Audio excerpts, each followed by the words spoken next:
I'm going to show you how I took these very weathered outdoor couches and turned them into something flipping gorgeous. We needed some outdoor furniture for our new house and I didn't want to spend a ton of money, so I came across these on Facebook Marketplace and knew they could look like something from Restoration Hardware or Pottery Barn. The first thing that I did was remove the upholstered cushions that were just attached to the side with some Velcro and glue, and then I wiped it all down using mineral spirits. This was just going to help get the original stain off so that I could sand it down to get the wood nice and refreshed so that it would be ready to stain.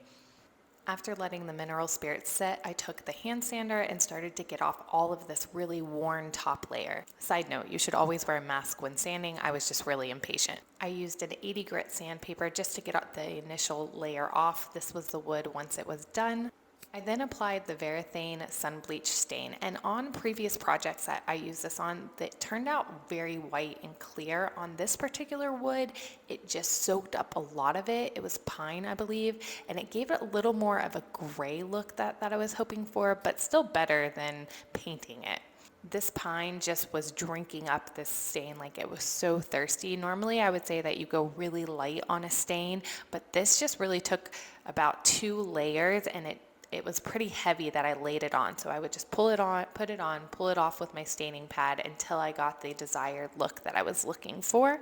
After I got it to the desired look that I wanted, I went over with a higher grit sandpaper just to smooth everything out and to make sure that the wood was very smooth to the touch when you sat down and put your arms on it. Since this piece is going to be outside, I wanted to make sure that I sealed it with something weather resistant.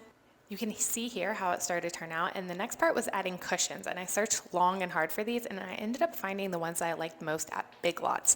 They were $50 for a set, and they fit perfectly, and they were in stock, which was the main thing. I'll be sure to link these below because they've held up really great even when I have forgotten to take them out of the rain or the snow or the sun, so I highly recommend these, and again, I will link those below in the show notes, and this is how it turned out.